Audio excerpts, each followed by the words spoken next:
Values are an essential ingredient in culture and a public acknowledgement of what a company strives to stand for. But what is really their role, and is there a difference between values and culture?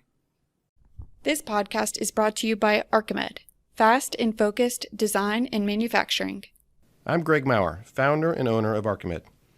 And I'm Caroline Squatrigo, talent engagement specialist. We are on a journey to grow, learn, and gain expertise in small to mid-sized company culture. Join us. On this episode, we are going to discuss company values. Are they the same thing as culture? If not, how do values interact with culture? Helping us answer this week will be Josh Perry. Josh is chair and associate professor of the Business Law and Ethics Department at Indiana University.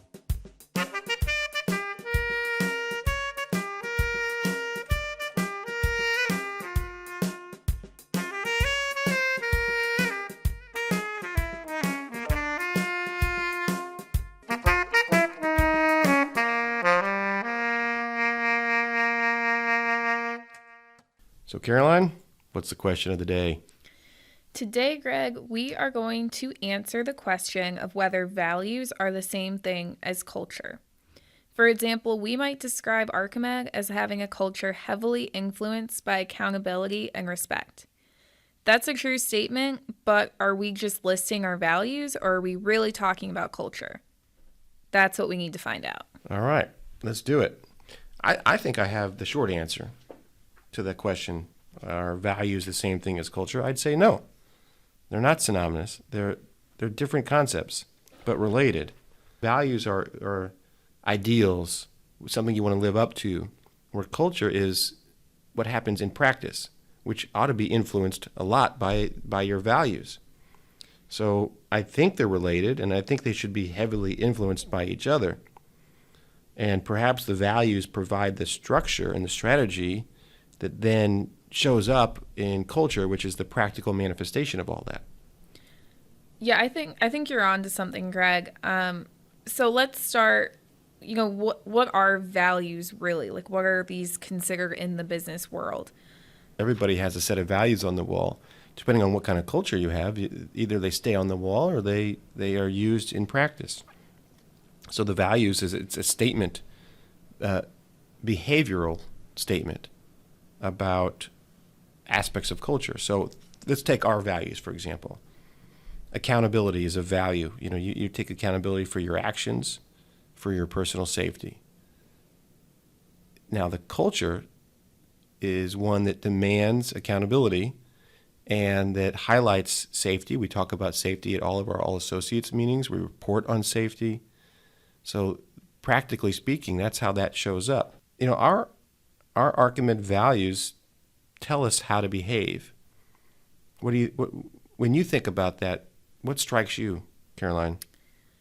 Yeah, so I don't know if we've mentioned this or not, but we don't do traditional, long form performance reviews at Archimed. Instead, we do these check-ins, which are more like these, conversations, a dialogue between any employee and any member of leadership. And the first question that, we review in these check-ins is, how do you deliver to Archimed's values? And I think it's easy to kind of forget the values. You're living your day-to-day life. You're just trying to do your job well. But then it's you have to sit down with this member of leadership and really stop and think, how do I deliver to these values? And I think that's an important conversation that gets had at least every 4 months. I also know anytime I've been struggling with a decision, John, our CEO, will walk me over to the wall where we have all of our values listed out, and he'll say, what decision lines up best with these values? Every decision that's made in this building has to line up with at least one of these values, and ideally more. And I think that really speaks to, how you should use values. We're not always going to live up to them perfectly, but we need to use them as a guiding force. If we're questioning something, if we're not sure about something, if we think maybe something could be better, we'll go back to the values. Are we living by our values, or have we kind of strayed off the path? Yeah, I agree with that. I think what we're finding here is that values are a guiding set of principles on how to behave. but but depending on your culture, it can show up a little differently. So one of our values is respect, as we mentioned. What does that mean? I think it means something different in different cultures. So we have a familial, team-oriented culture. So there's a lot of ribbing and some competition and lots of laughter. Now, in some places, that might be seen as disrespectful, and especially in more formal cultures that are top down, you would never dream of making a joke at the CEO's expense. Whereas in our culture, it's fine. It's not offending the value of respect. How do you think companies kind of set that framework around here's respect or motivation or communication, and here's really how we mean it in practice? I mean, do you think leadership are the people who kind of have to lead the way on that one? Yeah, I think that it starts to get modeled, and there's certain norms. We talked about how culture, it can be the personality of the organization, which is not a static thing. It develops and grows and changes and matures. But yeah, I do believe that the leadership sort of sets the norms. Well, I mean, I think we're on to something. I think this research has served us well. What I'm kind of taking from it is when used correctly, values provide kind of a behavioral framework for culture. And, the idea is that they're this unyielding set of standards that everyone in that organization has agreed to uphold through our actions. Right. They're set in stone, and the way they manifest themselves within our culture is sort of that living, breathing. The analogy we used a couple episodes ago was it's like air. So yeah, I think that's right, but maybe we should check in with an expert. Today we are going to be talking with Josh Perry. He is a chair and professor of the Business Law and Ethics Department at Indiana University. Josh, welcome to the show. It's great to be here. Thanks for having me. Yeah, we're really excited to have you on. I think you'll be able to offer some good perspective to us as we talk through this topic. So I want to start with our big question of the podcast, which is, in your opinion, what is the difference between company culture and company values? Yeah, it's a really great question and such an important question. I think you start with the values. I mean, the values are the architecture for um, the environment that employees inhabit. Um, the values are the starting point, and I think it's really important that there's intentionality, that there is a an attempt made to identify what is the larger purpose. What is this organization really desiring to achieve? Well, you answered a question that I had coming into this discussion, which is, do values drive culture, or is it the other way around? And it sounds like the values in your mind are they drive the culture. Is that right?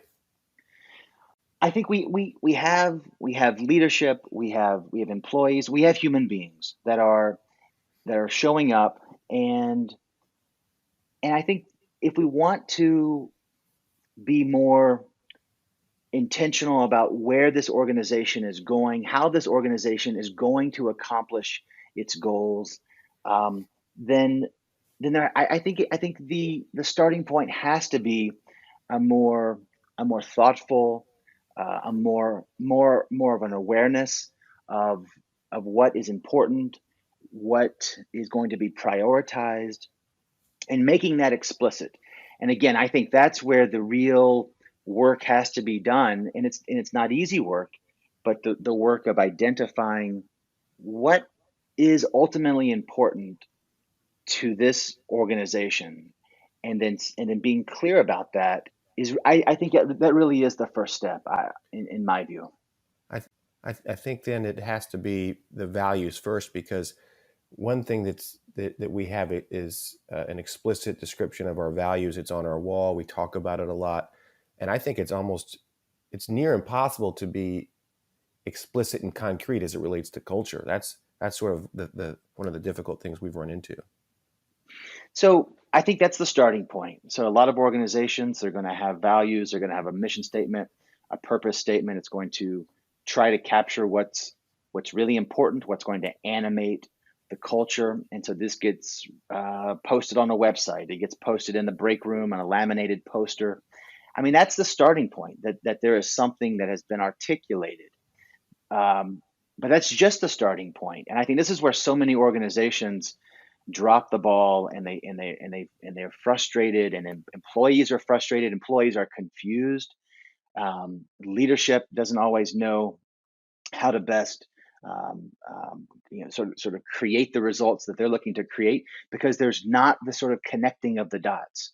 There's not a more intentional, ongoing effort to bring those values to life. I mean, the values, if they're going to have any sustainable, lasting impact, they have to be a part of they have to be integrated. So let's see if we can come up with some practical advice to discuss the values and have those conversations, because we want to do that, but I don't know whether we really do it well. We did a great job coming up with our values. I do think, I'm biased, I think our leadership does a nice job of walking the walk. But I think for a lot of folks, they're just up in the break room, and I don't think that they're explicitly discussed on a regular basis. We do quarterly check-ins, and maybe one of the things we could do is start off with a discussion about those values. What do you think, Josh? What's a practical way to have that conversation that's still authentic?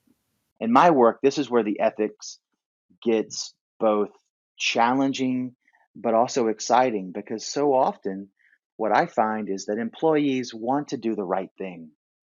The challenge is when those right things are conflicting, when they want to do right by a customer, maybe make some accommodation, but at the same time, they know they have a sales quota, or they know they have certain restrictions in terms of how much flexibility they have on price negotiation.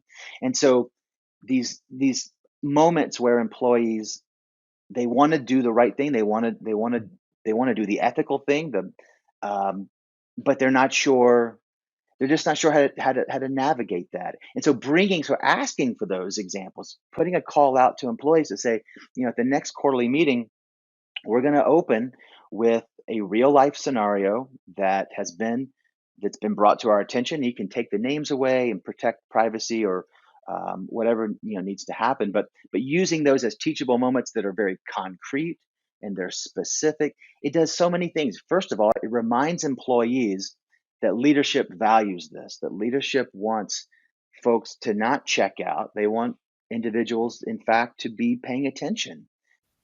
I like that idea a lot, and it's in some business classes we often use case studies to figure out practically how some of the things we were learning would show up in the workplace, and maybe we at Argument, the leadership could come up with a case study that is plausible to our industry, and then see how folks would suggest we handle it, and maybe make it in one of those difficult, fine line case studies. That's an interesting idea.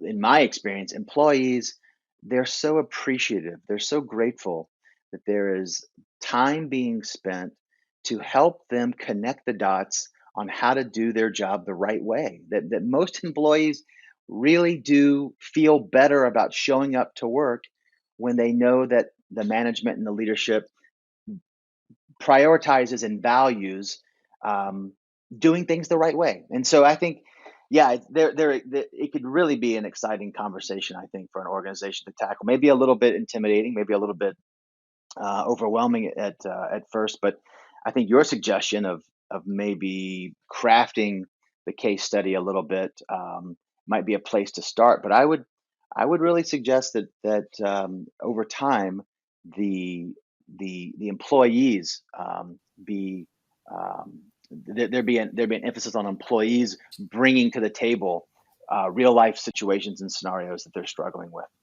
Yeah. So just to make sure I'm getting this right, um, the values are set by the company, exhibited by the leadership, should be discussed with the employees on a regular basis, and that culture will show up. The values being aspirational, but the culture being how we are today, which is incidentally what one of our other experts, uh, Randy, said back in episode 2. So it's making sense, I think, to me. And I don't know, Caroline, what do you think about this? I think it's like one of those sticky topics where everyone kind of has their own thought on it based on their experience. But I like the idea of like culture is what we're doing and values are where we want to go. And ideally we can bridge those two so that they're the same.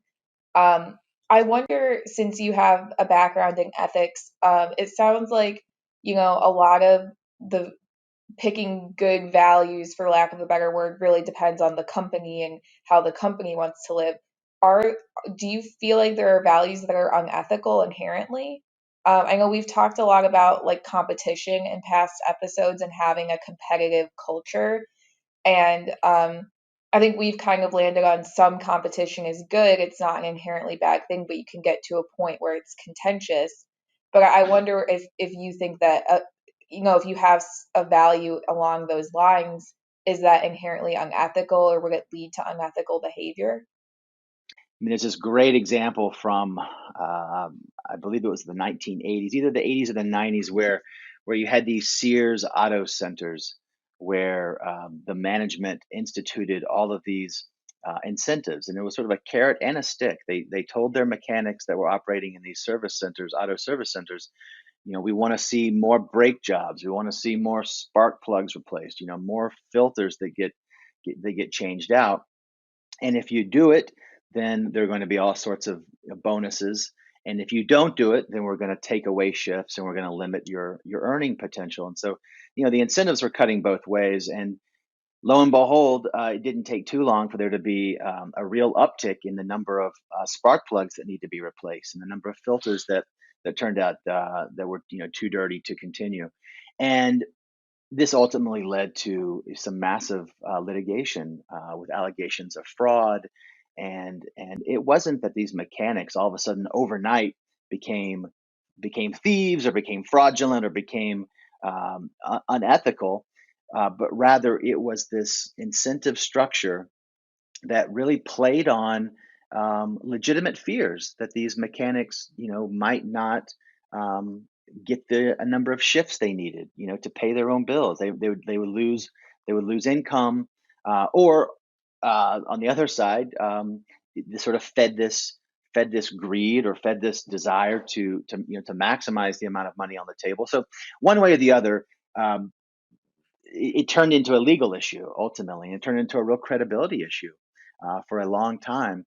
And the CEO of the company at the time came out and said, we own this. I mean, we created this environment through unintentionally, and of course, there's legal fees and massive amounts of legal penalties, and then there's the sort of lingering mistrust with the public. Folks like me who don't know a lot about vehicles and automobiles, I trust my mechanic quite a bit, and so once that trust is eroded, well, now there's a real problem. And so, I mean, I think we think about what's the payoff of this, what's important here in terms of identifying values.